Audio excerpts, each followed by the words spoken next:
জীবনে চলার পথটা কিন্তু অনেক কঠিন, আর এই কঠিন পথটাকে সহজ করে চলার জন্য আমরা কিন্তু অনেক কষ্ট করি যে যার মতো করে। আর এই কষ্টটা করি কিন্তু আমরা একটু সুখে শান্তিতে থাকার জন্য। তো দেখো, কষ্ট করে বেগুন গাছ লাগাইছিলাম, আর সেই বেগুন গাছে দেখো কত সুন্দর সুন্দর বেগুন ধরে আছে। তো যাই হোক, এই বেগুনগুলা দেখে কিন্তু আমার মনে অনেকটা শান্তি চলে আসছে, আর অনেকটা খুশি লাগতেছে, কারণ কষ্টর ফল পাইতেছি এগুলা তো ভালো তো লাগবেই, তাই না? তো আমরা কিন্তু অনেক কষ্ট করি যে যাতে আমরা একটু ভালো থাকতে পারি, ভালো চলতে পারি, ভালো খেতে পারি, একটু সুখে শান্তিতে থাকি। তো যাই হোক, ঘরটা তো করা হলো, বাড়িটা তো করা হলো, এখন বাড়িটা কিন্তু শাক সবজি দিয়ে, ফুল গাছ দিয়ে ভরিয়ে তোলার পালা আমার। তো যাই হোক, টুকটাক করে কিন্তু আমি গাছপালা লাগাইতেছি বাড়িতে। তো এখানে কিন্তু আমি সবজি বাগানও যেরকম লাগাইছি, আবার ফুলের গাছও কিন্তু লাগাইতেছি একটা একটা করে।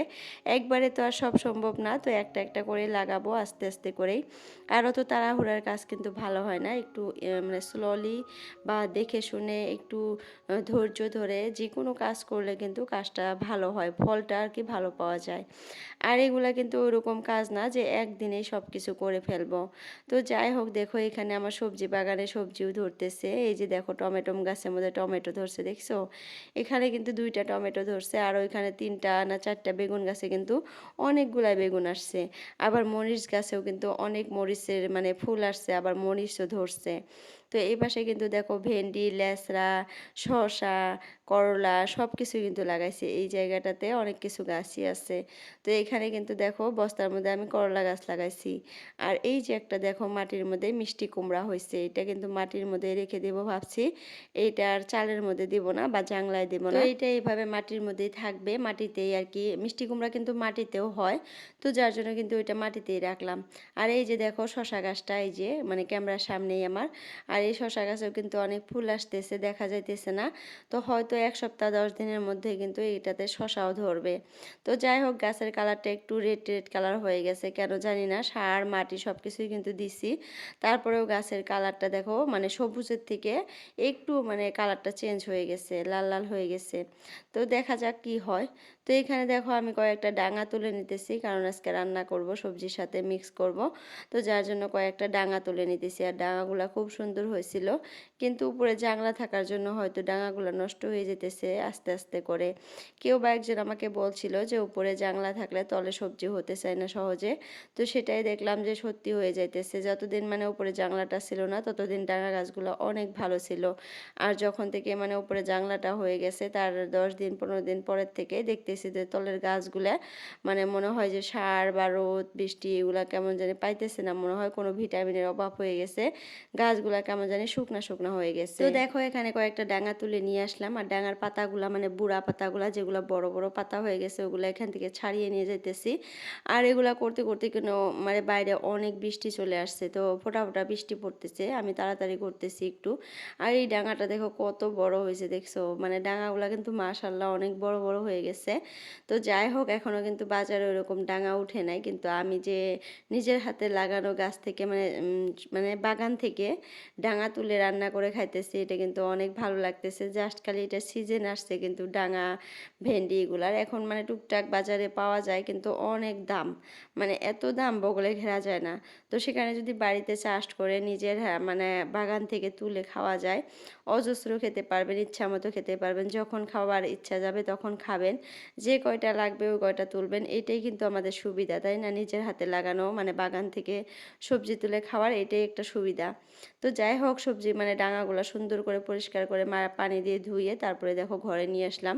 আর এখন ডাঙার গুঁড়াগুলা কেটে কেটে ফালিয়ে দেব, আবার আগাগুলাও কেটে মানে আমি একটা শাক ভাজি করব, সেখানে মিক্স করে দেব। তো এই যে গুঁড়াগুলা দেখো কেটে কেটে ফালিয়ে দিতেছি, এত বড় বড় হয়েছে, তারপরেও কিন্তু অনেক কমলা, একদম নরম। তো ম্যাজিক করে এখন সবজিগুলো কেটে নিয়ে চলো। এই যে দেখো সবজিগুলো সব কাটা হয়ে গেছে।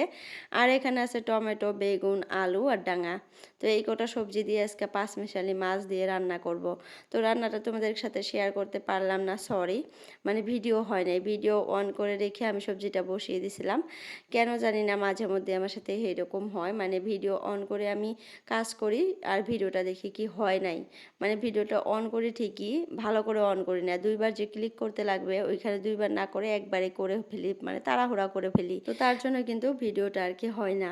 তো কি আর করার, রান্না বান্নাটা দেখাইতে পারলাম না, আর মাঝে মধ্যে তো দেখাই, কি আর দেখাবো, সবজি সবজিটা রান্না করছি করে রেখে আসি, মানে বেসিনে কিন্তু অনেকগুলো থালা বাসন আছে, ওগুলা পরিষ্কার করব। তার আগে ভাবলাম যে ড্রয়িং রুমটা একটু ভালো করে পরিষ্কার করে রেখে আসি। আর ওই পাশে ছেলে চা খাইতেছে, ওর এখনও চা খাওয়া হয় নাই, তো ওর চা খাওয়া হইলেই মানে বাসনগুলো ধুবো। তো যার জন্য দেখো আমি মানে ড্রয়িং রুমটা পরিষ্কার করার জন্য আসছি। এখানে দেখো সোফাটা সুন্দর মতো পরিষ্কার করে সেট করে নিলাম, নিয়ে তারপরে জানলাটাও খুলে দিলাম। এখন এই পাশে দরজার গ্রিলগুলো আছে এগুলো একটু পরিষ্কার করে মুছতেছি, দরজা টরজা সহ। এটা কিন্তু মাঝে মধ্যে মুছতে হয়, যেগুলো সামনে মানে যেহেতু সামনের দরজা, তো একটু ধুলিবালি আসে, তার জন্য ভালো করে মুছে নেই। আর ভাবছি যে বারান্দায় যে গ্রিলটা আছে গ্রিলের ওই দিক দিয়ে আমি পর্দা টাঙিয়ে দিব, মানে পর্দা লাগাবো। তো পর্দা লাগালে কিন্তু অতটা ধুলিবালি আর কি ঘরের ভিতরে আসতে পারবে না ওই গ্রিল দিয়ে। তো যাই হোক বাইরেই থাকবে। তো দেখা যাক কতদিনে তোমাদের ভাইয়া এটা করে দেয়, এটা তো আমি করতে পারবো না, ও আর কি মিস্ত্রি দিয়ে করবে। তো কালকেও মিস্ত্রি আসার কথা আছে, যদি আসে তাহলে করে নেব ভাবছি। তো দেখো এদিকে দেখো বাসনগুলো ধোয়ার জন্য আসলাম, কতগুলো বাসন হয়ে গেছে একদম বেসিন ভর্তি। এগুলা কিন্তু নিয়ে বাইরে যেতাম যদি বৃষ্টি না থাকতো, বাইরে কিন্তু অনেক বৃষ্টি, যার জন্য কিন্তু আজকে আমি দেখো বেসিনের মধ্যে বাসনগুলো ধুয়ে নিতেছি। আমি সকালে কিন্তু রান্না বান্না হওয়ার পর এই সব বাসন কিন্তু বাইরে নিয়ে যাই, বাইরে নিয়ে যাইয়া ভালো করে ঘষে ধুয়ে তারপরে রোদে শুকিয়ে দেই। কিন্তু আজকে সেটা হলো না, কারণ বাইরে অনেক প্রচুর পরিমাণে বৃষ্টি হইতেছে। তো সেখানে বাইরেই যেতে পারবো না, কিভাবে এগুলো ধুবো বলো। তো যার জন্য দেখো ঘরের ভিতরে পরিষ্কার করে ধুয়ে নিতেছি, আর এখানে রেখে দিতে হবে আজকে। যেহেতু বৃষ্টির সিজন এসে পড়ছে, মানে গরমের সিজন, এখানে তো বৃষ্টি আসবেই মাঝে মধ্যে। তো মাঝে মধ্যে কিন্তু যে কাজগুলো আমরা করি ওই কাজগুলো কিন্তু মানে বাইরের কাজগুলো করতে পারবো না এই বৃষ্টির জন্য। যেমন ধরো কাপড় শুকানো দেওয়া, তারপরে যে থালা বাসন ধুয়ে শুকিয়ে দেওয়া, এগুলো কিন্তু পারবো না। আর থালা বাসন ধুয়ে বাইরে শুকিয়ে দিলে কিন্তু মানে থালি বাসনগুলো অনেক পরিষ্কার হয়, দেখতে খুব সুন্দর দেখা যায়, একদম ক্লিন। তো যাই হোক সেটা আর পারলাম না। দেখো সবগুলা বাসন ধুয়ে পরিষ্কার করে পানি ঝরতে দিয়ে দিলাম, আর এখানে দেখো ভালো করে সিঙ্কটা মুছে নিতেছি। এখন রান্নাঘরটা খুব সুন্দর করে পরিষ্কার করে নেব। আমি কিন্তু রান্নাঘরটা পরিষ্কার করি নাই, জাস্ট রান্নাবান্না করে চাটা খেয়ে নিছি। তোমাদের ভাইয়া এখনও ঘুম থেকে ওঠে নাই, তার জন্য কিন্তু আমি বেডরুমটা পরিষ্কার করতে পারি নাই। তো আজকে বেডরুমটা পরিষ্কার করে তোমাদের সাথে শেয়ার করব দুইটা ঘরই। তো এইভাবে কিন্তু আমি প্রত্যেকটা দিন পরিষ্কার করি সব ঘর সব কিছু। তার জন্য কিন্তু দেখতে অনেক সুন্দর লাগে। আর এখন পর্যন্ত আমাদের বাড়িতে মানুষ এসে বলে যে বাড়িটা একদম মনে হয় কালকা করা হয়েছে, আজকে তোমরা ঢুকছো। মানে বুঝতেই পারে না যে বাড়িটাতে আমি 3 মাস ধরে আসছি আর কি, এত পরিষ্কার করে রাখি। তো যাই হোক অনেক কষ্ট হয়, ওই যে ফার্স্টেই বলছিলাম না, মানে একটু সুখে শান্তিতে ভালো থাকার জন্য কিন্তু আমরা অনেকটাই কষ্ট করি। আমাদের জীবনটা কিন্তু মানে অতটাও সহজ না, অনেক কঠিন একটা জীবন। এই কঠিন জীবনটা কিন্তু আমরা সহজ করার জন্য, শান্তিতে থাকার জন্য আমরা সবাই কষ্ট করি যে যার মতো করে। তো কেউ চাকরি করে, কেউ মানে দিন হাজিরা করে, কেউ বিজনেস করে, মানে যে যার মতো করে আর কি করে। আবার মানে ঘরে যে কাজকর্ম করি এটাও কিন্তু আমরা শান্তিতে থাকার জন্য, এই যে ঘর বাড়ি পরিষ্কার করি, যার এগুলা নেশা আছে, যে এগুলা করে ভালো থাকে, ভালো শান্তিতে থাকতে পারে, সেই কিন্তু করে। যেমন ধরো আমি এগুলা পরিষ্কার করে তারপরে যখন আমি দেখি, তখন আমি যে কিভাবে আর কি কি বলবো তোমাদেরকে, বলে বুঝাইতে পারবো না। আমি যে মনে এত শান্তি পাই, চোখে এত শান্তি পাই, আর সেই শান্তি থেকে কিন্তু আমার অনেক ভালো লাগে। তো যার জন্য কিন্তু আমি এই কাজগুলা করি সব মানে সুন্দর করে নিট অ্যান্ড ক্লিনভাবে একটা একটা করে। আর তোমরা যে আমার এই কাজগুলো অনেক পছন্দ করো এটাও আমি জানি। অনেক আপুরাই অনেক সুন্দর সুন্দর কমেন্ট করো আর বলো যে আপু তোমার এই কাজগুলো দেখে আমার অনেক ভালো লাগে, তুমি এত সুন্দর করে কাজ করো গুছিয়ে, আবার কথাও বলো। তো যাই হোক এই কমেন্টগুলো দেখে কিন্তু আমার অনেক ভালো লাগে। আর এই কাজগুলো করতে কিন্তু অনেক কষ্ট হয়। আর যারা ব্লগিং করে বা মানে ইউটিউব করে বা ফেসবুক করে, মানে ব্লগিং করে যারা, তারা কিন্তু ঘর বাড়ি সবসময় পরিষ্কার পরিচ্ছন্ন মানে রাখতে হয়। এমনি একটা লেত্রা পেত্রা জিনিস দেখাইলে তো আর হয় না, মানুষ দেখে না, সেখানে কিন্তু নেগেটিভ কমেন্ট আসে অনেক, যে এরকম লেত্রা হ্যান ত্যান। তো সেখানে কিন্তু সব কিছু পরিষ্কার পরিচ্ছন্ন রেখে তোমাদের সাথে ভিডিও শেয়ার করতে হয়। তো সেইখানে কিন্তু অনেক কষ্ট হয়। আর এই যে ভিডিওতে যতটুকু দেখায় তারপরেও কিন্তু আমাদেরকে আরও অনেক কাজ করতে হয়, সেগুলো তোমাদের সাথে শেয়ার করতে পারি না। দিনে কিন্তু আরও অনেক কাজই থাকে। তো সব কিছু যদি শেয়ার করি তাহলে অনেক বড় একটা ভিডিও হয়ে যাবে, যেটা তোমরা সারাদিনে দেখেও হয়তো শেষ করতে পারবে না। তো যার জন্য কিন্তু মধ্যে মধ্যে থেকে কেটে কেটে কেটে কেটে একটু একটু করে তোমাদের সাথে শেয়ার করি। তাও আবার দেখা যায় 3-4 ঘন্টার কাজ দেখাই তোমাদের, সারাদিনের কাজ কিন্তু দেখানো হয় রাতের কাজ দেখাবো, মানে সবসময় তো সকালের কাজই দেখাই, দুপুর পর্যন্ত কাজ দেখাই, তো একদিন রাতের কাজ দেখাবো। তো যাই হোক, একটা আপু আমাকে কমেন্টে বলছে যে আপু তুমি তো সব রুমই দেখাও ক্লিন করা, তাহলে তুমি একদিন তোমার মানে বাথরুমটা পরিষ্কার করা বা টয়লেটটা পরিষ্কার করাও একদিন দেখাবা। জানি না আপুটা মনের মধ্যে কোনো নিয়ে বলছে নাকি, কিন্তু আমি মানে কমেন্টটা পজিটিভভাবে নিচ্ছি, আমি নেগেটিভভাবে নেই নাই, পজিটিভভাবে নিচ্ছি। আমি ভাবছি যে ঠিকই আছে, মানে সব কিছু যেহেতু দেখাই, একদিন বাথরুম বা টয়লেট পরিষ্কার করা দেখাবো। তো আজকে সেটাই দেখাবো তোমাদের সাথে, লাস্টে দেখতে পারবা আমি কিভাবে টয়লেটটা পরিষ্কার করি। তো দেখো এই যে বেডরুমটা একদম ক্লিন করে ফেলছি, কত সুন্দর লাগতেছে বলো। এই রকম পরিষ্কার দেখতে কার ভালো না লাগে বলো। মানে সিম্পল, আমার রুমে কিন্তু একদম সিম্পল সিম্পল ফার্নিচার, একদম কম দামি, ধরতে গেলে অতটাও দামি না। এই ফার্নিচারগুলাই আমি খুব সুন্দর করে মুছে ঝোঁকে একদম পরিষ্কার করে রাখি, যাতে দেখতে ভালো লাগে, মানুষ এসে দেখে বলে যে না খুব সুন্দর। এই খুব সুন্দর কথাটাই কিন্তু আমার কাছে অনেক বড়। তো যাই হোক, আর আমারও কিন্তু অনেক ভালো লাগে, মানুষের কথা বাদই দিলাম, আমার যে ভালো লাগে ওইটার থেকে কিন্তু আমি করি আর কি। আমার কিন্তু নেশা এই পরিষ্কার করাটা, মানে পরিষ্কার পরিচ্ছন্ন থাকাটা আমার একটা নেশা হয়ে গেছে। এটা করতে না পারলে আমি কিছুতেই শান্তিতে থাকতে পারি না আপুরা। যার জন্য কিন্তু আমি হাজার কষ্টকে মানে মাথা নত করে নিয়ে তারপরে কিন্তু এই পরিষ্কার পরিচ্ছন্নতা করি। তো যাই হোক আপুরা, আমি কিন্তু আজকে অনেক রাতে ভয়েস ওভার করতেছি, যার জন্য কিন্তু আমার ভয়েসটা একদম চেঞ্জ হয়ে গেছে। আর আমার কিন্তু অনেক কাশি হয়েছে, তার জন্য কিন্তু ভয়েসটা এরকম শোনা যাবে, তোমরা একটু মানিয়ে নিও আজকে। তো সবসময় তো এরকম হয় না, মাঝে মধ্যে হয়, নিজের মানে শরীরের তো একটু করবেকার হয়ই, তাই না আপুরা। তো যাই হোক, আজকে কিন্তু দিনে আমি ভয়েস ওভার করতে পারি নাই, বা সন্ধ্যায় ভয়েস ওভার করতে পারি নাই, মানুষ আসছিল বাড়িতে, অনেক মানুষ আসছিল। এরপর মানে পরের ব্লগে তোমরা দেখতে পারবা আমাদের বাড়িতে আজকে কত কাজ হয়েছে, কত কাজ করছে আজকে তোমার আর ভাইয়া আমি সবাই মিলে আর কি। আরও মানুষ আসছিল বাড়িতে কাজ করার জন্য, কি কি কাজ করলাম সব কিছুই কিন্তু পরের ব্লগে হয়তো তোমরা দেখতে পারবা, দেখবা। তো দেখো এখানে আমি টয়লেটটা আজকে পরিষ্কার করার জন্য আসলাম, আর সেটাও তোমাদের সাথে শেয়ার করব।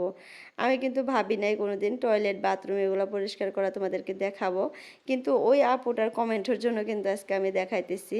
আর কমেন্টটা দেখার পর কিন্তু আমার ভালো লাগছে, আমি নেগেটিভভাবে নেই নাই। আপুটা এইভাবে বলছে যে আপু তুমি তো সব কাজই দেখাও, কিন্তু টয়লেট পরিষ্কার করা এখন পর্যন্ত দেখাও নাই, ওইটাও তো তোমার একটা অংশ, কাজের অংশ, তো সেটা একটা একদিন শেয়ার করবা।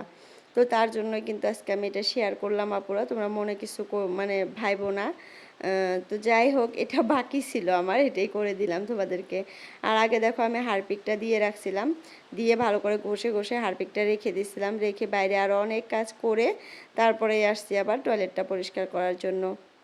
আর এইভাবে পরিষ্কার করলে কিন্তু মানে অনেক সুন্দর পরিষ্কারও হয়, আবার হারপিকের একটা স্মেল আসে ভিতরে।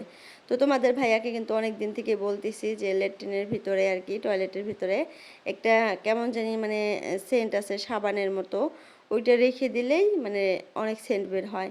তো ওইটা আনতে বলতেছি, এখন পর্যন্ত আনতে পারলো না। তা থুয়ে রুম ফ্রেশনার এটা ওটা নিয়ে আসতেছে, রুম ফ্রেশনার দিয়ে কি আর টয়লেটে হয় বলো আপুরা। ওইটা দিলে কিন্তু সারা ঘরেই আর কি স্মেল বের হয়, একটা খুব সুন্দর স্মেল। যেহেতু ঘরের ভিতরে ল্যাট্রিন, তো এটা কিন্তু অনেক পরিষ্কার করে রাখতে হয়, আর সবসময় দরজাটা লাগিয়ে রাখি। আর এখানে একটা স্মেল জাতীয় বস্তু এরকম ভালো মানে সেন্ট জাতীয় বস্তু রাখলে কিন্তু ভালো হবে। তো যাই হোক আপুরা, চলো ল্যাট্রিনটা সাফ করতে করতে ক্লিন করতে করতে একটা আপুর কমেন্ট পড়ি। তো আইডিটার নাম হলো কাজল লিটিল ওয়ার্ড। তো আপু এত সুন্দর একটা কমেন্ট করছে, কমেন্টটা অনেক ভালো লাগছে, যার জন্যই পড়তেছি। আপু বলছে আপনার ভিডিওগুলোতে একটা আলাদা শান্তি আছে, দেখলে খুব ভালো লাগে, খুব সুন্দরভাবে সব কিছু তুলে ধরছেন, আরও ভিডিওর অপেক্ষায় থাকলাম। তো এত সুন্দর একটা কমেন্ট, মানে এরকম কমেন্ট কিন্তু আরও অনেক আসে, সব সময় আসে। তো আমার কিন্তু অনেক ভালো লাগে এই কমেন্টগুলো দেখার পর, যার জন্য কিন্তু পড়লাম। আর আপু তোমাকে অসংখ্য ধন্যবাদ, আমার ভিডিওগুলো এইভাবে দেখো, এত সুন্দর সুন্দর কমেন্ট করো, আমার কিন্তু অনেক ভালো লাগে। আর সর্বপ্রথমে একটা লাইক করে দিও আপুরা। তো যাই হোক, আর একটা কমেন্ট পড়ি, আর একটা কমেন্টের আইডির নাম হলো বাংলাদেশি ব্লগার মমিতু। তো আপু বলছে আমি পেটিস খেতে আর কি, আমি ওই দিন আর কি পেটিস দেখাইছিলাম আর কি। তো আপু খুব সুন্দর ভিডিও, ভাত রান্নার সাথে ফেস প্যাক লাগিয়ে নিলেন, ওয়াল স্টিকার লাগাতে খুব সুন্দর লাগছে, পেটিস খেতে খুব মজা, ভালো লেগেছে ভিডিও। তো আপু তোমাকে অসংখ্য ধন্যবাদ। তো যাই হোক, দেখো আমার ঘরে দেখো এই যে এটা কি নিয়ে আসছে, এটা কিন্তু আমার আর কি চিমনি নিয়ে আসছে রান্নাঘরের জন্য। তো এইটা কিন্তু লাগাবো খুব সুন। তো তোমরা কিন্তু দেখতে পারবা। আর আমার রান্নাঘরে কিন্তু চিমনি ছিল না, তো নিয়ে আসছে। তো আপুরা আজকের জন্য ভিডিওটা এতটুকুই। বাই বাই, আল্লাহ হাফিজ।